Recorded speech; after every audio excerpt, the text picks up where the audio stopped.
Let's pray. Lord, thank you for allowing us all to gather here today and worship you and to hear a good sermon from who was preaching today.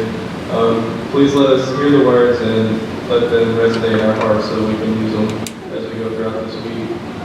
Please be with all those who are either sick or traveling, and please be with them and help them return to us as soon as they can. And just please be with us as we go from here today and keep us safe and help us have a great day. Thank you for sending your son to die on the cross, and it's in his name we pray. Amen.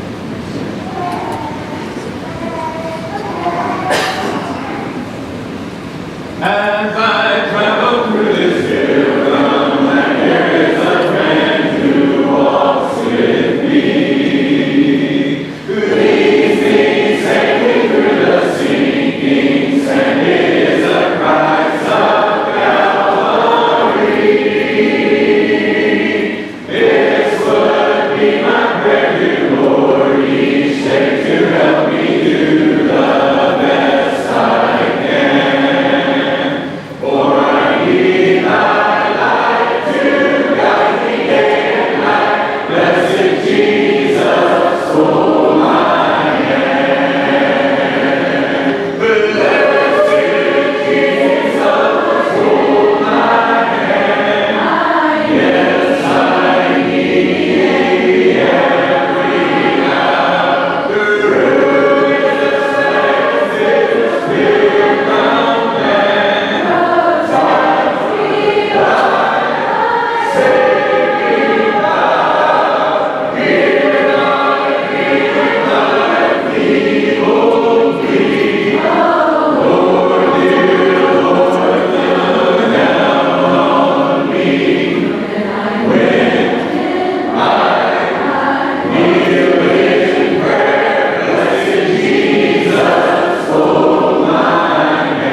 There is a name I love to hear. I love to sing its word. It sounds like music in my ear. The sweetest name on earth. I'm singing, oh, I love Jesus.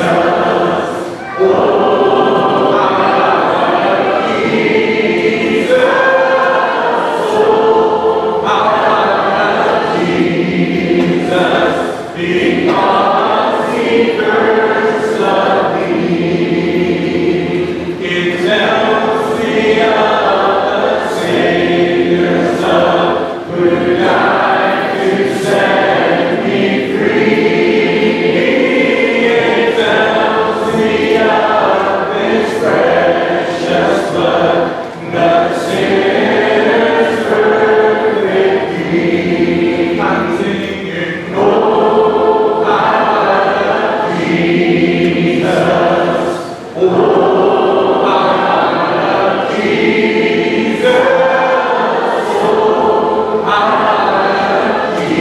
because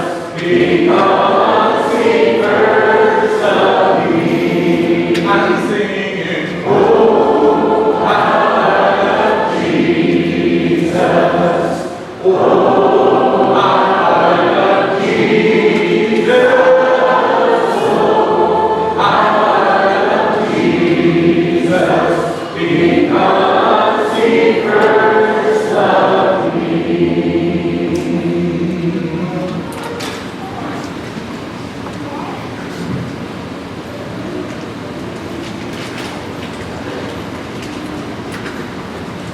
Good morning. Today, I'd like to read from Psalm 22. Just before his death, Jesus cried out the first few words of the psalm, and I think it's appropriate to remember why we are partaking of this bread and this cup, and why we gather together on the first day of the week. Psalm 22. My God, why have you forsaken me? Why are you so far from saving me? So far from the words of my groaning?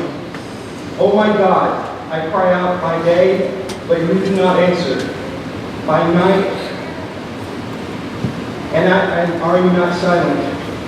Yet you are enthroned as the Holy One. You are the praise of Israel. In you our fathers put their trust. They trusted, and you delivered them. They cried to you, and were saved. In you they trusted, and were not disappointed. But I am a worm, I am not a man, scorned by men and despised by the people. All who see me mock me.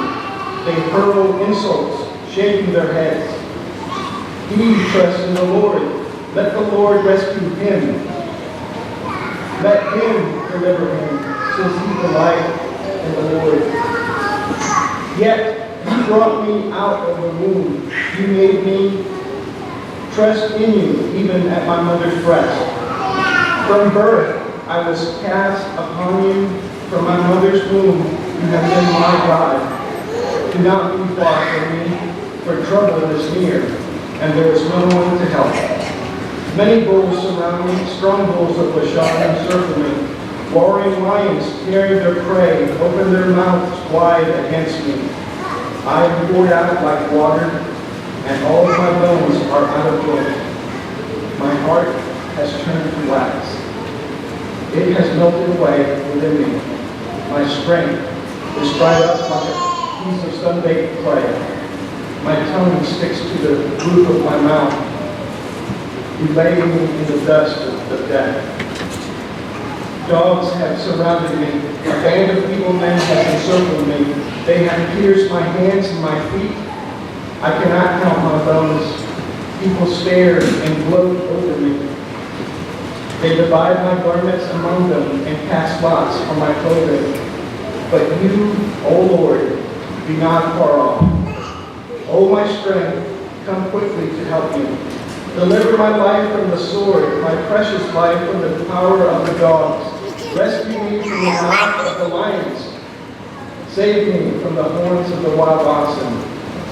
I will declare my name to my brothers, your name to my brothers. In the congregation I will praise you. You who fear the Lord, praise him. All you descendants of Jacob, honor him. Revere him, all you descendants of Israel. For he has not despised or disdained the suffering of the afflicted one. He has not hidden his face from him, but has listened to his cry for help. From you comes the theme of my praise in the great assembly. Before those who fear you, I will fulfill my vows. The poor will eat and be satisfied. They who seek the Lord will praise him. May your hearts live forever. All the ends of the earth will remember and turn to the Lord. And all the families of the nations will bow down before him. For dominion belongs to the Lord, and he rules over all the nations. All the rich of the earth will feast and worship. All who go down to the dust will kneel before him. Those who cannot keep themselves alive, posterity will serve him. Future generations will be told about the Lord. They will proclaim his righteousness to all the people yet unborn, for he has done it. Let us pray. Father in heaven, before his death, Jesus suffering on the cross has the words of this song on his lips. These words, Father, as prophecy proclaim, and maybe give us some insight into what he was thinking. How he was suffering, how an innocent man took upon himself the shame and the suffering of all of us, Father, who are guilty, and took it willingly. He hung there on the cross, not because those nails held him in place, Father, but because he loves us. Today we acknowledge that we have fallen short of your will. We acknowledge, Father, that although we may sin, that we are no longer sinners, Father, but saints, not because of our own righteousness, Father, but because of his. Because he is righteous, because he is holy, and he proved himself on that cross. And through him, Father, you have beaten death, you have enslaved chaos, you have freed us, Father, from sin. And as we partake of this bread, Lord, let us remember that a man had to suffer and die so that we may have life and have life eternal.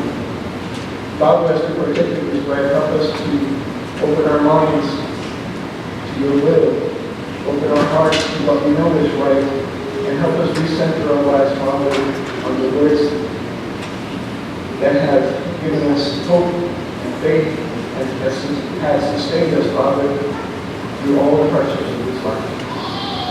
Forgive us, Lord. Be merciful upon us. In Jesus' name we pray.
Let us pray.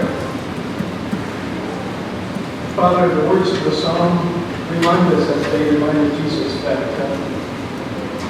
even though we may be suffering, even though we may be enduring hardships, and you may seem so far off, Father, you may seem so silent, we know for a fact, we have proved from our forefathers in the faith, Father, that you are actively working in our lives for our good, because you love us. We know that you hear our prayers and our groanings. We know that some of us are struggling with sin, maybe struggling with our immediate families, maybe struggling with health issues. We know that you, Father, are in a great position, that you, with a word, can heal all their pain and take it away. We know, Father, that this may not be part of your plan, that you may have great intentions for us, Father, if we just persevere and endure. Help us to remember, Father, like Jesus did on the cross, that while we may suffer, while we may struggle, that you are not far off, that you hear us, your children, us who hear you, us who revere you, and submit our lives to you, Father, that you protect us, that you hug us in your arms, and guard us from all evil.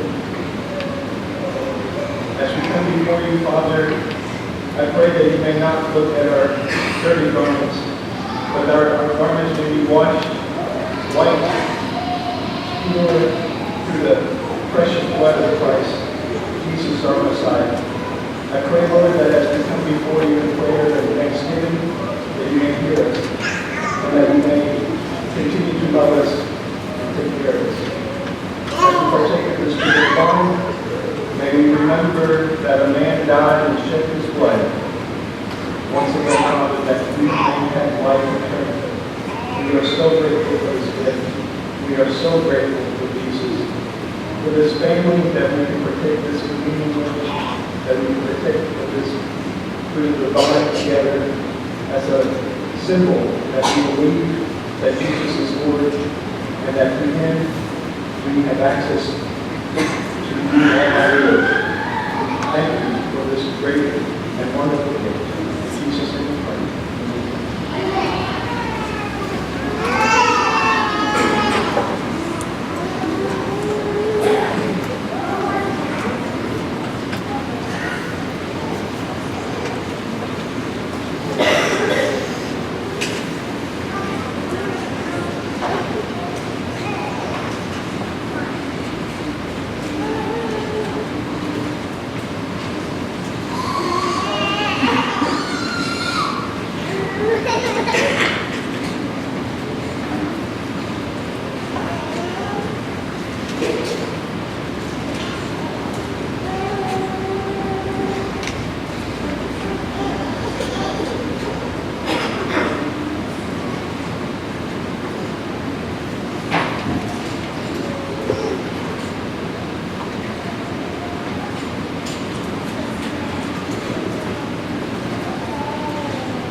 Father, you're so good to us.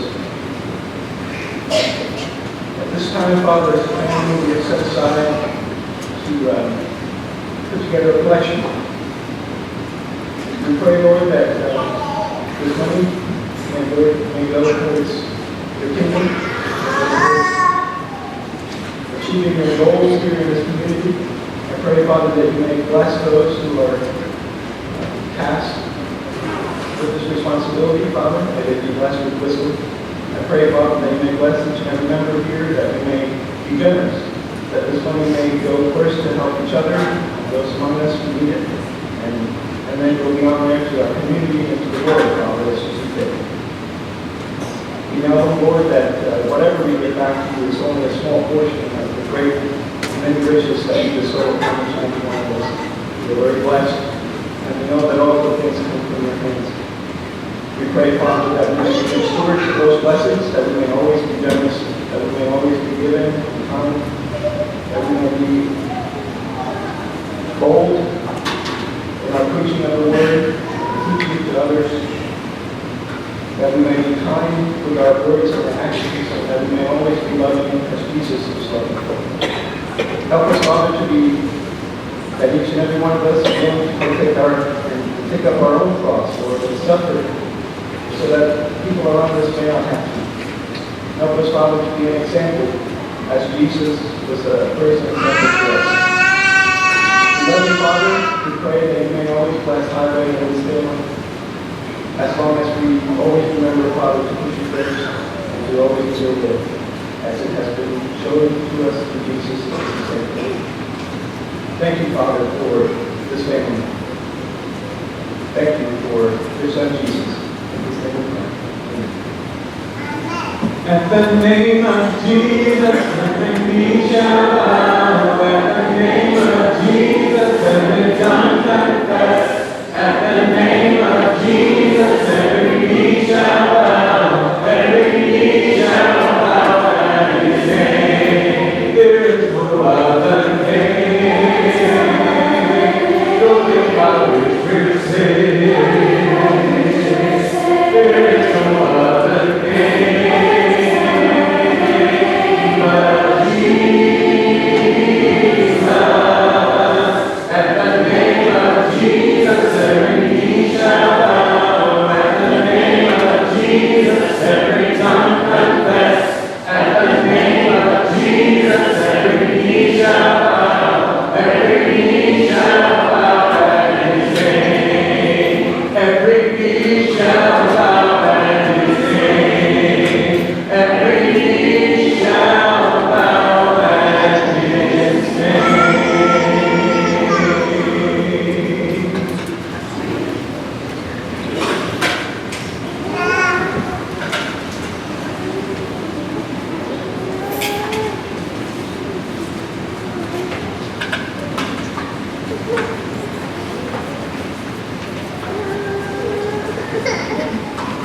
Let's all get a stand. At this time, I'd like to listen to the nursery as well as Wigglers worship. Holy Spirit, dwell in me, touch my eyes that I might see all your goodness, grace, and power. Stay beside me every hour. Be my drink, be my living bread. Keep me sheltered, keep me fed. Holy Spirit, dwell in me. Holy Spirit.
with whoever's going to be preaching today. I feel prayed over.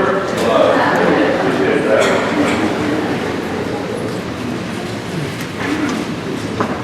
An Amish man was asked if he was a Christian. The man turned back and said, "You'll have to ask my neighbor." Christian faith is not just a belief system, it's practice. It's enacted at home, among neighbors, at work, and in the marketplace. Much of my world is in the classroom, with pencil and paper and whiteboards and projectors and books and lectures.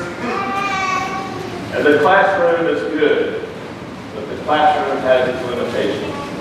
There's lots of teachers out here. The classroom is good, but the classroom is useless without experience. Ben Franklin said famously, "Tell me and I forget, teach me and I remember, involve me and I learn." I've got a son that's learning about the law, and he's deep into the books. But this summer, he's doing an internship in the Alabama penitentiary system. Now, we've got a lot of law enforcement people here. I think this summer, he's really starting to learn. You want an electrician who doesn't just study the books. You want an electrician who doesn't just look at diagrams. At some point, he's got to put the pencil away and take out the pliers and deal with live wires. You want a nurse and a physician and a dentist, we've got all that here, who doesn't just have chemistry formulas, who has experience with needles and blood and very nervous people. As we train up teachers and servants and leaders, here's a plan. Tell me how to do it, show me how to do it, and send me to do it. As we train up small group leaders, as we train up people involved in prison ministry, as we train up people who are involved in educating the homeless and showing compassion for the homeless, as we train up people who are doing foster care, tell me how to do it, show me how to do it, and then send me to do it. Tell me, show me, send me. Sometimes we get that order mixed up. Rod Woodson, bet you Jeff Smith knows who that is. Rod Woodson, a Hall of Famer, safety cornerback. His dad didn't know how to swim. His dad said, "My children are going to know how to swim." Now, Rod Woodson, after retiring from the NFL, has taken up scuba diving, and he definitely knows how to swim. But when he was a little boy, his dad was going to make sure his children knew how to swim, so he held them by the ankles over the lake, or over the pond, or over the deep body of water. And he said, "You better start paddling, you better start kicking, start letting go." This is how he trained his children to swim. All of them. He can't swim, but they can. He just fits along in there. I'm thankful that God doesn't do that. I'm thankful that God, in Christ Jesus, has told us, and in Christ Jesus, He has shown us, and then, by the power of the Spirit, He has sent us. Jesus tells His disciples on the Sermon on the Mount how to live. His disciples came to Him, and He sat down, and He began to teach them, saying, "Blessed are the poor in spirit." He taught His disciples in Matthew chapter 5, 6, and 7.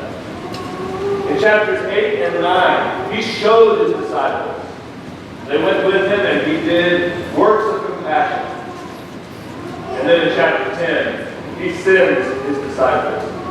Now, I believe this is kind of the large plan. I believe that God tells us, shows us, and sends us, and this is the macro plan. But there's a miniature of this plan right here in the book of Matthew, that He teaches His disciples how to live in the Sermon on the Mount. And He shows His disciples how to live in chapters 8 and 9, and then He sends His disciples to live it in chapter 10. What good is the Sermon on the Mount if it doesn't result in action on the ground? We have in Matthew chapter 10 a manual for an internship. Can you imagine that these 12 disciples are actually going to change the world? And we stand here today on the other side of the planet, knowing who God is and knowing what God wants for us because of what Jesus did to invest in and to teach these disciples who would then change the world. One of the things that he's going to have to do is not just preach and preach and preach, and not just sit in boats and talk to them, and not just sit in the mountain and teach. He's going to have to show them. He's going to have to walk beside them and show them how to live the Sermon on the Mount. And then he's going to actually send them. He's going to empower them. He's going to authorize them. And then he's going to let them try it. This is their internship. Matthew chapter 10 would be a manual for interns. How to conduct yourself as I'm sending you. And it's sort of a miniature of how he wants Christians to live as he sends us. So let's look at these three things. He told them, he showed them, he sent them. The Sermon on the Mount is going to tell them, he's going to show them lots of things, but we're going to focus on three things. He wants them to learn that they represent God by their actions.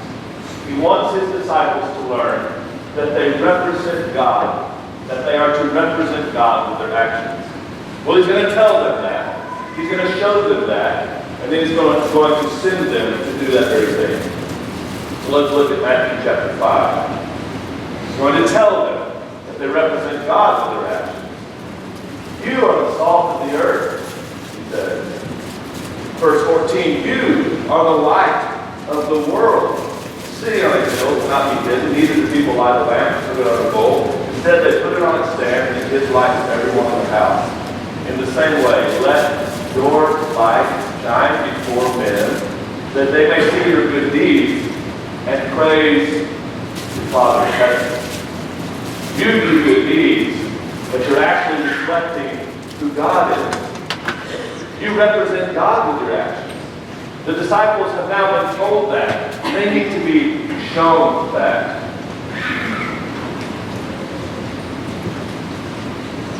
Look at Matthew chapter 9, verse 35.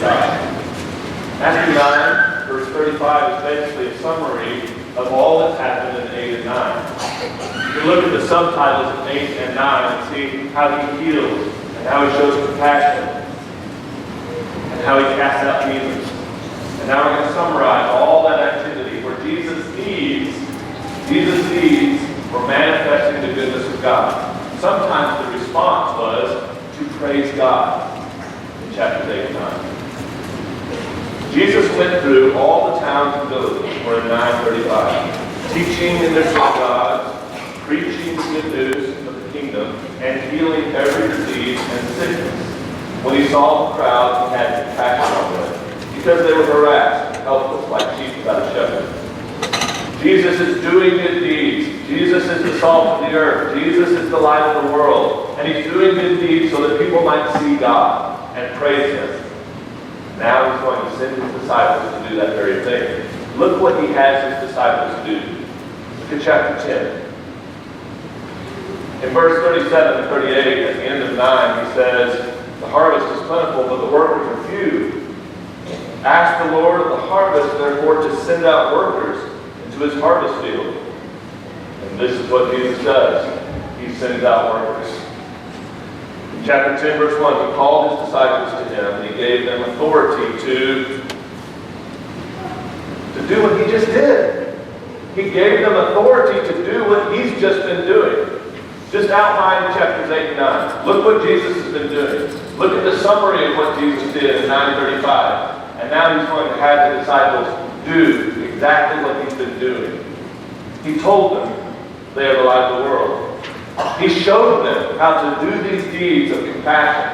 And now he's going to send them with the authority to do those very deeds. In verse 7, not just the authority to cast out demons, not just the authority to heal disease, but also to preach. Chapter 10, verse 7, as you go, preach this message. The kingdom of heaven is near. Heal the sick, raise the dead, cleanse those who have leprosy, drive out demons. Freely you have received, so freely give. What they received from Jesus, now they are to give. The disciples aren't to just be takers. God's people are not just to be takers. We're not just to be consumers of religious information and goods and feelings.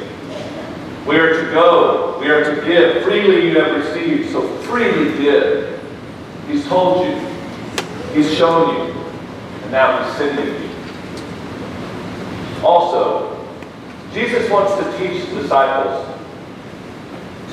that they should trust God and not worry. Jesus needs to teach His disciples, and His disciples need to learn from Jesus that they are to trust God and not worry. Now, it's not enough for somebody, like you might have in your life, somebody who says, well, don't worry. Well, don't worry. You shouldn't worry. It's not enough. Jesus doesn't just tell them, don't worry. He shows them what trust looks like on the ground. And then He sends them on their internship to learn how to live life trusting God and not worrying. Look at chapter 6. This is a passage that we're probably quite familiar with in the Sermon on the Mount. Subtitle probably in your Bible, Do Not Worry. Jesus tells us, do not worry. He doesn't just tell us.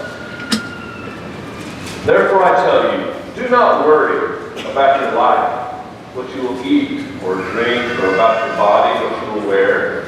Is not life more important than food, the body more important than clothes? He talks about the birds, how God cares for them. He talks about the lilies, how God cares for them. Now, He shows them. He doesn't just tell them, He shows them. In chapter 8 and 9, if He's going to train these guys to change the world, we need a field trip. Watch me. Look what He does. Somebody wants to follow Jesus, and in chapter 8, verse 20, Jesus says, but the Son of Man has no place to lay His head.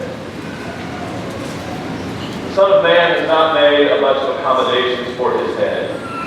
The Son of Man does not have a nice home with a nice bed with a nice soft pillow. The Son of Man is trusting in God. And I've never noticed this until just recently. The very next story. Look at the very next story. Even though Jesus has no place to lay His head, what do we find Jesus doing in the very next story? He's sleeping. That's not necessarily His bedroom or His pillow, but He's sleeping nonetheless. He trusts God. God provides for him. He shows them how to trust God throughout this field trip. And then He's going to send them on their own field trip. And this is what He tells them. Remember what He told them earlier. Don't worry about what you're going to eat, and don't worry about what you're going to wear. Now look at the field trip He sends them on. Look at this apprenticeship. Look at this internship. Chapter 10, starting with verse 9. Do not take along any gold or silver or copper in your belts. Take no bag for the journey or extra tunic. Hey, don't worry about what you're going to wear. By the way, I'm going to send you out and not let you take any extra clothes. See? Don't take any extra tunic or sandals or a staff, for the worker is worth his keep. Whatever town or village you enter, search for some worthy person there and stay at his house until you leave. As you enter the home, give it your greeting. If the home is deserving, let your peace rest on it. If it is not, let your peace return to you. If anyone will not welcome you or listen to your words, shake the dust off your feet when you leave that home or town. To tell you the truth, it will be more bearable for Sodom and Gomorrah on that day of judgment than for that town. Trust in God and trust in God's people. I don't want you to take extra provisions. You'll be welcomed into homes, not every home. You'll be welcomed into some homes, and they'll feed you. So remember the Sermon on the Mount. Don't worry about what you're going to eat, or what you're going to drink, or what you're going to wear. And how is it that I'm going to hope you to learn that. How can you learn that for the rest of your life? How are you going to change the world and to teach people that truth? How about an internship where you rely on God for your provisions, for your clothing, for your food? That's chapter 10. The last one. He wants his disciples to learn not only that their actions reflect God and represent God, he wants them to learn not only just to trust God and not worry, he also wants his disciples to learn to endure rejection and hardship. God's people need to learn how to endure, how to handle rejection and persecution. Look at chapter 5, starting with the last beatitude. Blessed are those who are persecuted because of righteousness, for theirs is the kingdom of heaven. And blessed are you when people insult you, persecute you, and falsely say all kinds of evil against you because of me. Rejoice and be glad, because great is the reward in heaven, for in the same way they persecuted the prophets who were before you. Throughout the Sermon on the Mount, he tells them about how to handle it when people harm you, when people hurt you, when people mistreat you. It's a prominent theme in the Sermon on the Mount. Now, he's not just going to tell them about it, he's going to show them. Look at chapter 8. He has just healed a man who is riddled with all sorts of demonic forces. He's exorcised a legion of demons. And these 2 demons possessed him. Here's the response of the townspeople who have tried everything to help these men, to cast out these demons, or to restrain these men, unsuccessfully. Jesus changes their reality, and here's how they respond. Verse 34. The whole town went out to meet Jesus, and when they saw him, they pleaded with him to leave the region. They rejected it. We don't want you here. Look at chapter 9, starting at verse 33. When the demon was driven out, the man who had been mute spoke. The crowd was amazed and said, nothing like this has ever been seen in Israel. But the Pharisees said, it's by the prince of demons that he drives out demons. So the religious elite look at the compassionate ministry of Jesus and say, it's demonic. The religious elite don't just reject Jesus, they malign his work and his ministry as of the devil. Then what Jesus says, he doesn't just tell them that they're going to be persecuted. He doesn't just tell them that they need to endure hardship and persecution. He shows them what that looks like, and then he sends them to face it. He sends them to actually experience rejection. Look what he says in chapter 10, verse 24. A student is not above his teacher, nor a servant above his master. It is enough for the student to be like his teacher, and the servant like his master. If the head of the house has been called Beelzebub, how much more the members of his household? He's referring back to that incident at the end of chapter 9, when the Pharisees accused Jesus of being Beelzebub by the power of the devil that you're casting out demons. And Jesus says, why would you, my students, think you're better than me? If I get called demonic, don't you think you're going to get called demonic? If I get rejected, don't you think you're going to get rejected? Why would you have it better than me, your teacher, your master? So you should expect that there will be rejection and that there will be persecution. He's preparing them for this on this internship. And so he says, I'm sending you out like sheep among wolves. What does Jesus do? He enters into this conflicted context where he's maligned, abused, they rig a trial, they torture him, they execute him. And then he says, come, follow me. Take up your cross, follow me. Jesus himself went in among the wolves. as the innocent to be slain lamb. And then he says, verse 16, I am sending you out like sheep among wolves. Chapter 10, verse 16, therefore be as shrewd as snakes and as innocent as doves. Be on your guard against them. They will hand you over to the local councils and flog you in the synagogues. On my account, you will be brought before governors and kings as witnesses to them and to the Gentiles. But when they arrest you, do not worry about what you're going to say. It sounds like point number 2, doesn't it? You don't have to live in fear. You don't have to worry. You don't have to be so obsessed with what people think about you. Don't worry about what you're going to say, he says. At that time you will be given what to say, for it will not be you speaking, but the Spirit of your Father speaking through you. When you are persecuted, when you are harmed, when you are in danger for my name, don't worry about what you're going to say. The Spirit will speak through you, he says. So these last 2 points have to do with our worries and our fears. Fears of rejection. Those of us who struggle with worry, you know, worry can teach you a little bit about yourself.